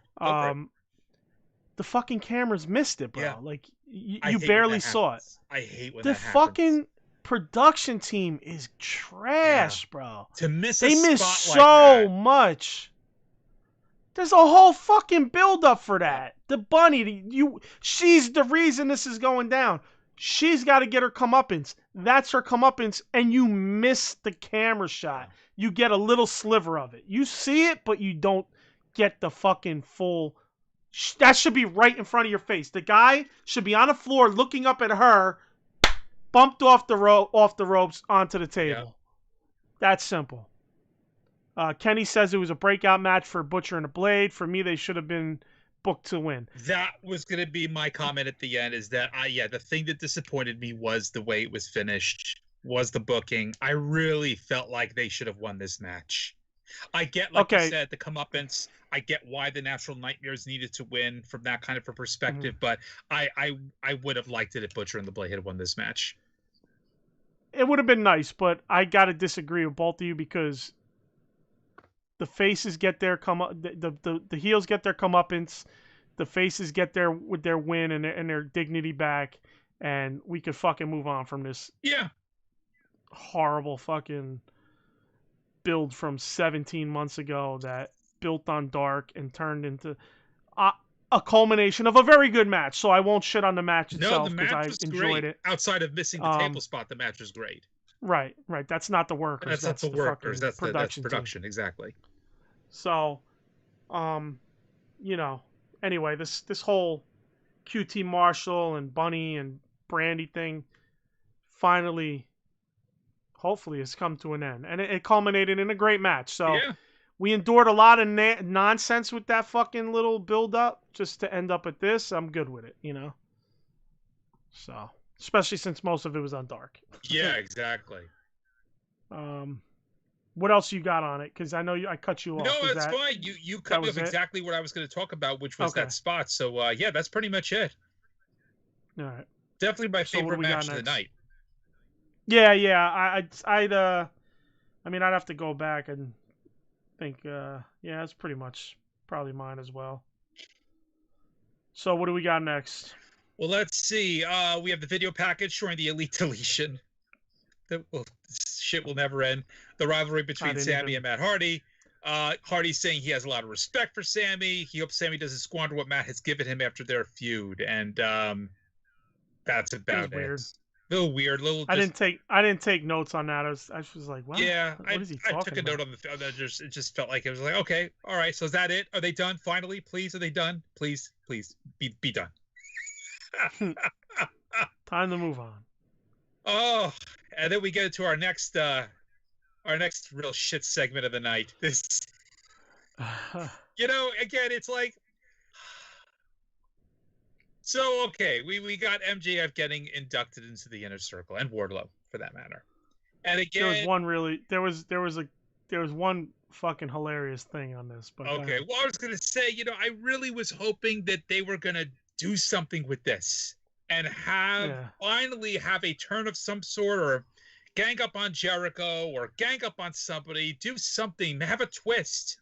And this is going to be a slow build to Revolution. I guess so. This is going to have to be slow as fuck. And you know what? Fine. If I'm always talking about the storytelling, you want this to be a slow build, fine. But I don't know. I'm over the story already. Yeah. So far, I'm tired. I'm starting to realize I don't like Jericho's storytelling because they always have every single Jericho thing has grandiose segments, spots, shit that, big, just in the middle of the ring bullshit, like all these, and there's a lot of goofiness to them. So I'm over them. I don't want any more build to this. I want it to be done and culminate in already being done. I agree. I completely agree. Because it's gonna be the induction. Now it's gonna be the Vegas trip. It's gonna be a fucking town hall. It's gonna be a debate. It's gonna be Jericho's birthday. It's gonna be a fucking. It's gonna be something like that I'm just like, fucking put a nail gun to my head and pull the trigger. In regard to the birthday, by the way, I thought this was fucking funny. And again, this is another Botchamania thing that came up today. I love the way they released balloons in a fucking amphitheater. It's like, so you went right to the end. You went right to the end, which is exactly where my favorite part of this whole thing was that. MJF gives him the birthday celebration, right? And then he goes, they release balloons and confetti. Bro, the fucking camera expected them to come down, so you can't even blame production on this, right? No. It was a rainy night. You could kind of see the rain on the main stage going through the lights all night. Yes. And the fucking the cameras are expecting them to come down on top of the wrestlers, and fucking the cameras had to shoot up. The fucking confetti's flying sideways, and the balloons don't even fly sideways. They open them up. They do fly sideways, but literally horizontal. They just straight horizontal. Whoop! The whole shit. Now, I think if I recall correctly, Ross made a comment. It's like, all those balloons are probably like downtown Florida by now. yeah. Later on, I think he did. I think I took that note. But the best was. The best was Excalibur goes, well, that was wasted $2,500. You could have spent that on catering. Yes. That was a good line. I was fucking dying. That was a good line. I was laughing my ass off, bro. And as we know, those balloons are now going to go into the ocean and kill a lot of sea life, and probably killed a lot of birds already. Exactly. They probably. Oh my God! Talk about fucking Mother Nature is cruel, ain't she? She's a bitch. I sucked at physics in high school. I really did. I was not good at any of the sciences. Physics, I specifically sucked in. But even my stupid ass knows, like, probably not a good idea to release balloons and confetti in a fucking amphitheater. What? Not when it's like raining. No, and shit like that, you know what? Even if it wasn't raining, like heavy the rain winds. made it worse. Well, right. Well, the heavy winds. If it's windy, you almost got to be like, all right, guys, we got to scrape it. We got to scrap this. If you've got what I mean? nothing going on, if it's a clear day, there's no wind, there's not a drop of rain, Maybe. Okay. Not like a hurricane, not tailings of a hurricane, Right. you know, like Right. you're in the middle of a tropical fucking storm, whatever the fuck you want to call, you know, and it's like, yeah, let's drop these balloons so they can fuck. Oh my God, Kenny says the real villain in the segment was Max's dad, only giving him $1 million to start his wrestling career. What a redemption story for the salt of the earth. NJF 2021. You're the best, Kenny. He always comes up with clever shit, man. You know, Kenny, I love that. I don't know what you do for a living, but you should be MJF's press agent at this point, I think. I think you could do a really good job with that as his press agent. Yo, you're in Jacksonville, so you might as well try to fucking weasel your way into the company Seriously. somehow. No joke. All right, so here we go. So we started at the end. Now we'll start it at the beginning of this segment. You get no Sammy, of course. Everybody comes out but Sammy. Ortiz still isn't buying MJF in the inner circle. MJF does a poem, which is another fucking stupid thing. Ortiz calls him on it, says that's Drake's lyrics.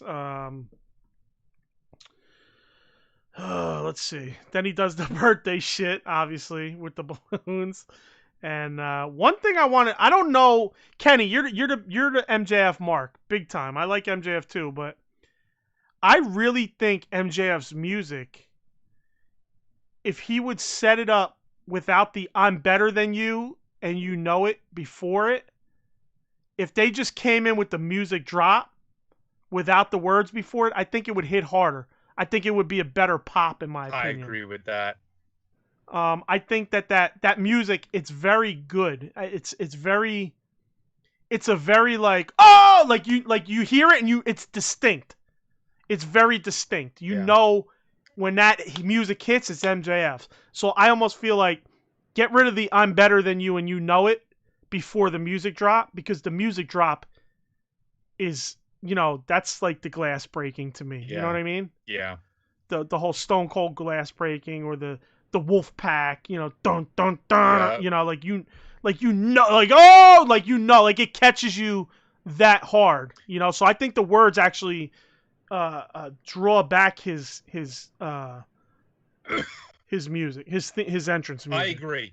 I agree that his entrance music is fantastic, but if they had timed the words better, it could be a really epic entrance. Yeah, I just don't like the words. I just think it takes away from it, because it's such a droppable and distinct sound. Yeah. That's what it is. Like for me, it's like anything with my songs. If I hear that drop, like, oh, okay, you're like, oh shit, you're in it. Your head's already like fucking nodding. Whatever. But Kenny says, I've been applying. I'm just not hearing back. That's funny. We need to get a Twitter campaign going. Hire Kenny You Waters. on Twitter, Kenny?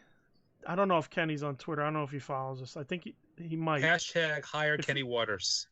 Yeah, if you're on there, I think we need to like collaborate a little and just start hitting MJF up and try to make a whole campaign of it. See how far we can get it. All 20 of our fucking Twitter followers. So yeah, I don't know. The segment was to me. The fucking the balloons and Excalibur's comment was fucking what did it for me. And of course, I believe he gave the Las Vegas tickets away during that segment, right? Yes, I believe so. Yeah. So next week, Las Vegas. We'll see. We'll see how it works. Then we get a Bucks promo. I believe it was Marvez went back there. He was all fucking timid.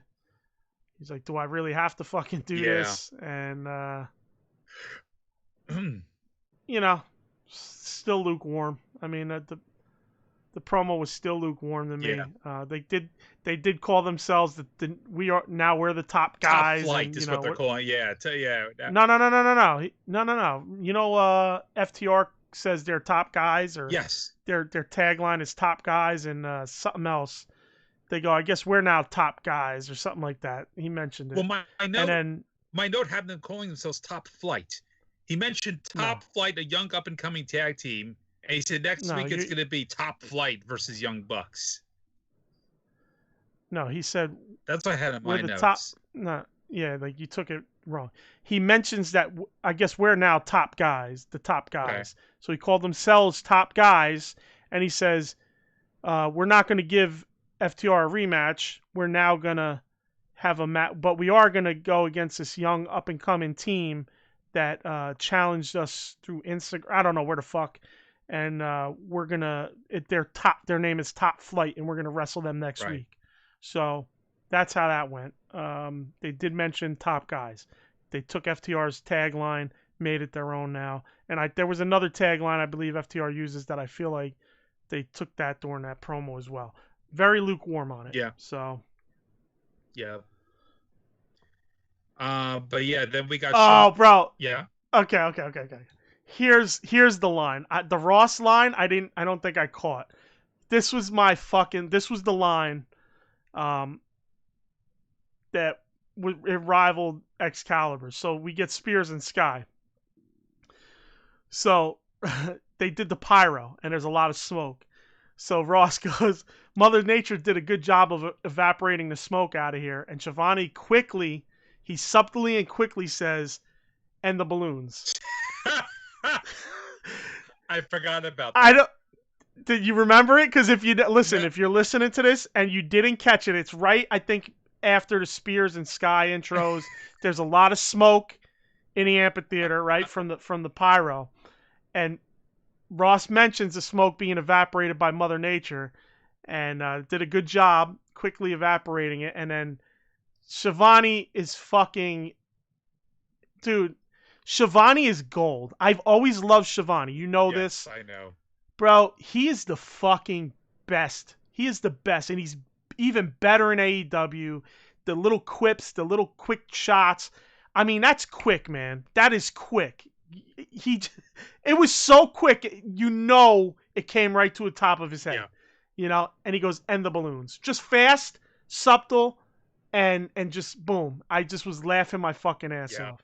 I don't know if anybody else caught. Well, I'm sure people caught it, but if you didn't, really go back and rewind and check that, because it was fucking just had me dying laughing.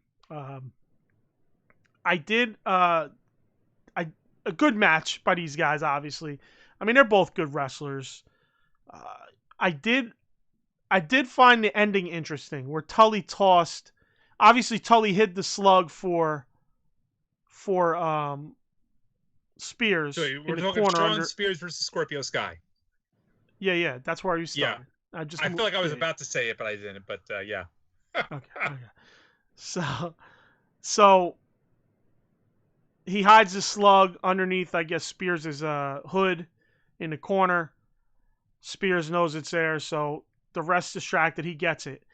As the ref has his back turned to Tully, Tully's digging in his pocket, and Tully tosses Scorpio Sky a slug as well.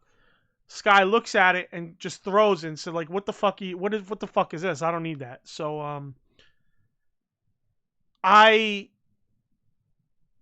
obviously Sky loses, right? Mm-hmm. He gets knocked with the slug. Now the camera really, wrestlers act disappointed and such, but the camera really focused on him being disappointed in this. I'm wondering if this is going to build to Scorpio turning heel with Sean Spears and Tully Blanchard. I was actually thinking the exact same thing once he threw that slug in the ring for him. It's like he was like fighting with himself what to do, and he's like, I don't need this thing. He tosses it, then he loses, and I feel like you could build something there. Yeah, I agree. Right. I could see that. You could kind of see the extra frustration on his face, and the fact that the camera was extra focused on it. Yes. So I'm interesting. Eventually, it might lead to him saying, "Fuck it, I'll cheat to win." You know? Yeah. So that was I'm well interested done. to see where that's. Yeah. I'm interested. I really, like I said, I've been liking this build up. I just feel like they needed to do better promoting it, leading up to this match, and this obviously isn't over. So this seems like it's gonna be a nice long built story. and I'm all for it. So then we get an Omega promo. Now, Omega's supposed to be with Dasha. They shoot to Dasha. She's like, listen, guys, I'm sorry. Kenny started running out of here. I couldn't keep him from leaving. So then they say, well, hold on. Alex Marvez is going to catch up with Kenny. They catch up with Kenny outside. For me, I really like this promo. You know, I've been not shitting on Kenny, but I'm just like, on a lot of what Kenny's been doing.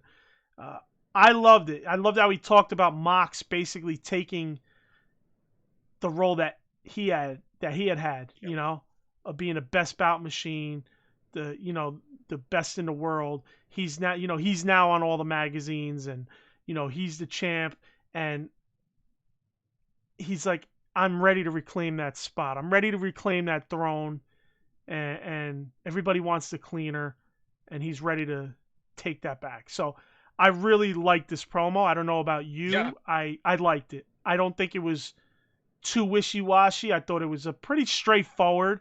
It wasn't overly aggressive, but it was just a straightforward, not wishy-washy, which at times I feel like Kenny is, Yeah, and I like the way he basically, right, what you were describing on magazine covers and everything, but he basically said that Moxley took his spot as the face of the company.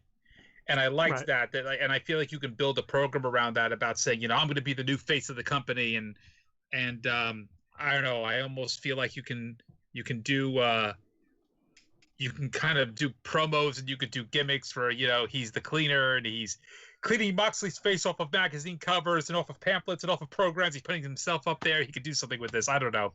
I was just kind of thinking of that when I saw this promo, and yeah, I liked it. Bro, you talking about AEW's booking? What the fuck was that you just booked? Yo, man, that was awesome, wasn't it? That was like the worst booking I've ever heard in my life. Fuck no, man, that's awesome. Start cleaning cleaning his face off of pamphlets and programs and magazine covers and video games, putting himself on there. I'm the cleaner. I don't know, man. Talk about making Kenny a goofball. That would be even worse.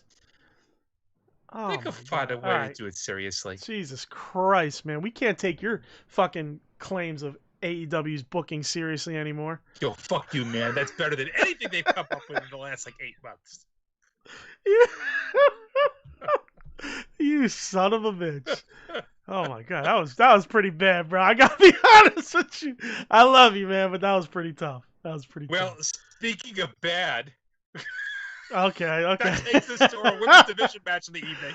I was actually a little disappointed here because, I like Ty Conti quite a bit, as you know, for multiple reasons, but also I do think that she is very good in the ring. Fat ass. Yeah. Maybe it was Red Velvet, but this was a very clunky match. Very clunky. I did like, however, the fact that, and it's so funny, this is again AEW saying, hey, let's take this piece of storytelling and do it again. And you have a situation here where Anna Jay's throwing a chair in the ring. She wants Ty to use it. Ty's like, no, I don't need this. I'm just like, you just did this, and now you're doing the same goddamn spot. That's fucking great, because it didn't even dawn on me until you just said it now. Like, holy shit, it is the same fucking thing. We've complained about this in the past about AEW. But here's the difference. I think that with Scorpio Sky, like I said, I completely agree with you. It's a thing that will lead to him becoming heel.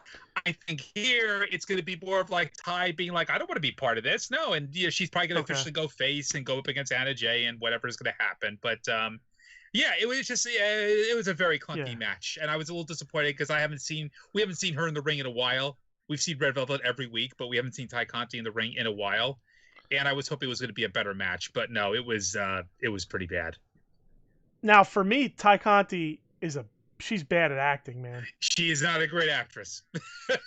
No, she is not. She's good in the ring. But that whole acting stuff, oof, it's pretty tough, The look on her face, and she's like, it was not convincing to me, It's a shame, because if you've seen her, I've seen her work in like independent circuits and such, and there's this one great video that's awesome where she's walking around the ring and this fan wants to high five her. She's like, She just walks around, just like, no, walks away. I'm like, But that's good. That's easy to yeah, do. But but I'm still, talking that's like great. that's easy. That's easy heel Yeah. shit, that. But I'm talking about just like the like the emotion of like I don't know what to do, or like Yeah. should I join you guys? Like she just is not good at like Yeah, it's true. She's not. playing that angle or that role, Right. So for me, there was a bunch of things that kind of made it look bad. There was the barely a whip, and then I think it was Ty kind of ran like barely a whip, and then she just like trotted over to the corner, and the ending was supposed to be a missed kick, right? There was just like the whole ending, and it was like I rewound it because I'm like, I thought that kick hit, and it technically, I guess, if you rewatch it, doesn't hit. Right. But they both did an awful job of making it look like it didn't hit. It was a bad that's job. what it was supposed to do. Yeah. Ty didn't really move out of the way. She stayed where she was bent down, and the kick landed where it was supposed to land. So it almost, in real speed, looks like it actually landed. And Ty didn't react to it. So it's like she didn't react to it. She didn't move out of the way to make it look like she hadn't got hit by it. So it was just a very bad ending in that term. Yeah. And it's a timing and execution of a lot of this match was pretty rough. Like you said, we've seen Ty Conti do way better. Red Velvet's not too bad from what I have seen. I don't know. Maybe I don't know. Maybe they're just not used to working with each other. Red Velvet needs to get rid of this cake spinning thing. Yeah, she does. I mean, I think Red Velvet's been improving in the ring quite a bit, but that does need to be gotten rid of. Everybody doesn't need a fucking gimmick. They don't all need to do something with their hands when they come in the ring. Red Velvet cake mix. Whatever. It feels very Street Fighter. It's like, every Street Fighter character has a specific move. Yeah, like, all right, we're good. Thanks. We don't need you bending down and doing your stupid bowl thing. I got love for her. It's no disrespect. It's just like, just please get it out of your program there, and it's only going to elevate you. So then we get Phoenix and Penta. Well, wait, before that, we got an Inner Circle segment. Oh yeah. Go ahead. That's right. I didn't take notes. Yeah. On that, We have Inner Circle talking with Marvev about going to Las Vegas, and Sammy finally shows up. He's like, well, he got MJF's email to go to the beach. MJF's like, no, he said to be here in the second email. And then he asked the other guys if they got the second email, and they said they did. Everybody did. And this is again digging into Sammy. So most of the group heads off, and MJF tells Sammy he really did send 2 emails. Here's his ticket for Vegas. So they're again building something here, which I like. I just thought of something a little bit before we got on live here. Was I would find it interesting if they flipped Sammy so he stays heel, because it's almost like he can't stay with MJF, but I think he needs to stay heel. I don't think Sammy as a face is a good look. So I think what I was thinking is Sammy ends up getting that email later, like maybe his box was slow, or maybe it went to the spam box, and he finds, oh shit, he did send it to me. He wasn't trying. So that kind of gets Sammy slowly getting on his side. Right. You know what I mean? I'm hoping that's something. That's a way they can kind of keep Sammy heel while pushing Jericho out of the Inner Circle. It's kind of like a little loophole that they could, oh shit, he was serious. Like he did send the email. I just happened to miss it, And I think that would be an interesting twist to the story. Yeah. Not saying that that's the way to go or they should go, or I'm just saying that that's an easy, quick way out. Hey, it was in a spam folder. How many of us really look in a spam folder unless we're looking for something that we know is coming? You know what I mean? And sometimes you get daemon mail errors or whatever the fuck they're called. And like you'll send an email to somebody and it'll take sometimes it won't come for 4 days for some random ass reason, you know. So that's something to think about. I don't even know if that. I just remember Diamond or I remember I don't David know. Mail errors. I remember that. Yeah, Back in the yeah. day. Like okay, so I wasn't fucking just No, dreaming. I remember that. Yeah. So, all right. So we get Penta versus Phoenix. I didn't look deep into it, but it seems like some people. It sounded like were pissed off about them ripping the masks like they did and going after each other's masks, because obviously in Lucha Libre the mask is sacred. It means a ton. But from what I understand, I mean, they did this on Lucha Underground a lot. Penta or Phoenix, like they would rip the get his mask ripped, and I mean, they're saying I believe Penta's basically had his ripped off in Lucha Underground. So, Huh. you know, I liked it. To me, that makes the match mean that it's that aggressive, because they're lucha wrestlers and they know their heritage and they know it's so aggressive that I'm willing to take your honor. Yeah. By taking your mask. You know what I mean? Even so, I like what they're doing with this brother versus brother thing. Obviously, there was a rematch for a reason. We'll get to that shortly. But the whole time, Kingston's been playing Penta up, kind of downplaying Phoenix, even before this match. My best friend, kind of sowing a little dissent there between the brothers. Butcher and the Blade kind of are like oblivious. They don't give a fuck. He does this in a match as well. Penta, my best friend Penta, Phoenix, you know, kind of shucking him off. So, you know, again, no respect for Phoenix. The match was great. So after the match, go ahead. No, go ahead. Oh, no, I was just going to say there was one spot in the match that was terrible. I don't know if you caught this. Tell me, because I might have. There's where Penta is whipping Phoenix into the ropes, picks him up, does a backbreaker. He completely missed the backbreaker. Like, I didn't catch it. The back didn't even hit the leg. Okay. It was just like, I'm surprised this didn't get on Botchamania. Like, it was almost like an atomic drop where instead of dropping his back to the leg, Phoenix's feet hit the mat and didn't even touch the leg. It's like, I think Penta brought the leg down too quickly. So it unfortunately stood out. It would have been a really cool move otherwise, but yeah, it stood out. I didn't catch it. I might have been taking notes or whatever at the time. Yeah. So then after the match, obviously, who won? Who the fuck won that? Penta, right? That was Penta. Yeah, Penta won.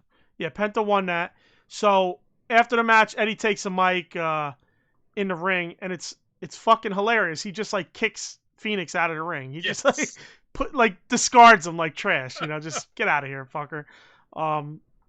Starts praising Penta, and then boom, out comes Pac. Pac's music hits. They get into a pull apart. It was kind of obvious this was going to happen. The Death Triangle obviously was just before the pandemic. Yep. With the pandemic, Pac's been in Europe. He had the promo last week, so you kind of knew he was kind of back in the mix. I can't wait, man. I think it's going to be nice. Pac and Kingston. Yep. I'm curious. Phoenix and Penta, where they're going to play a role in this and how this is all going to come together. I'm not upset if Phoenix.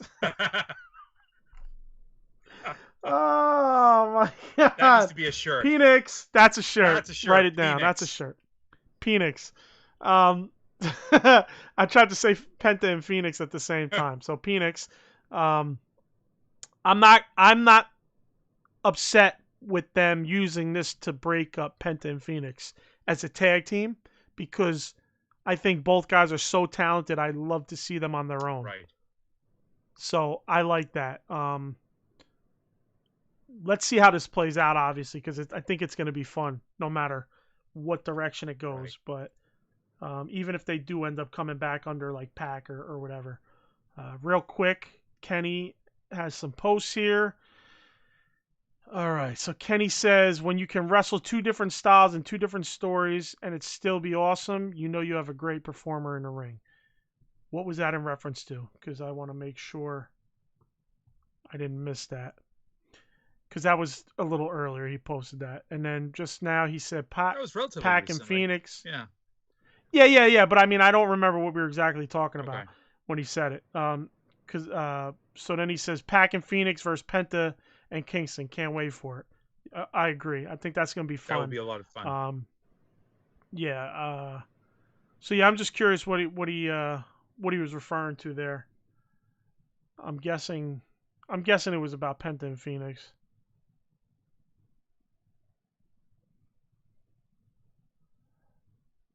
Dead air. Well, in any case, all right, I mean, so that was the show. Yeah, I mean that was how the show closed. I didn't take note of anything coming up next week. I did not either.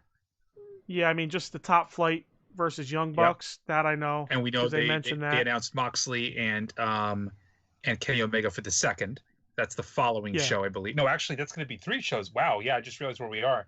That's 3 shows away.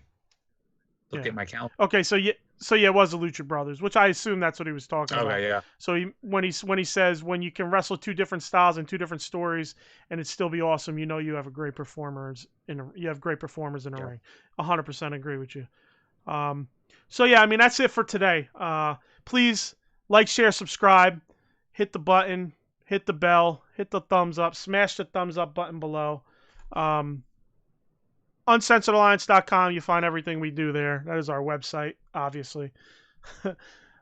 Twitter, AEW Uncensored, one word, no spaces. Email, AEW Uncensored Podcast at gmail.com. Send us love mail, hate mail, questions, comments, statements, whatever the fuck you want. We just want to hear from you. On Facebook, AEW Uncensored Podcast. Search it in the search bar. We have a page and a group. Join the group, like the page. The podcast version, the audio version of this can be found on all third-party applications for podcasting. We are also on Google Podcasts, Deezer, TuneIn, Stitcher, iHeartRadio, and of course iTunes. Please rate us on iTunes. Good, bad, indifferent. Give us a rating. Shoot us a little message on there. That's helpful. Very, very helpful, actually. And as always, we have the Skype chat, link in the description on the YouTube, link in the description on the audio podcast as well. So join us there in the Skype, and from Skype we'll bring you on the show. And we are live every Sunday on YouTube, 3:05 Eastern Standard Time in the U.S. So join us, and that's pretty much it. Thank you, everybody in the chat. Thanks, Kenny, Jimmy, Alex, much respect to you guys. We love you guys. The ambassador, Kenny, he's a little late today, but we'll give him the pass because he's always here. But thank you again, Uncensored family. We love you guys. Thank you very much, and we will see you next week. All right. Peace out, everybody. Peace.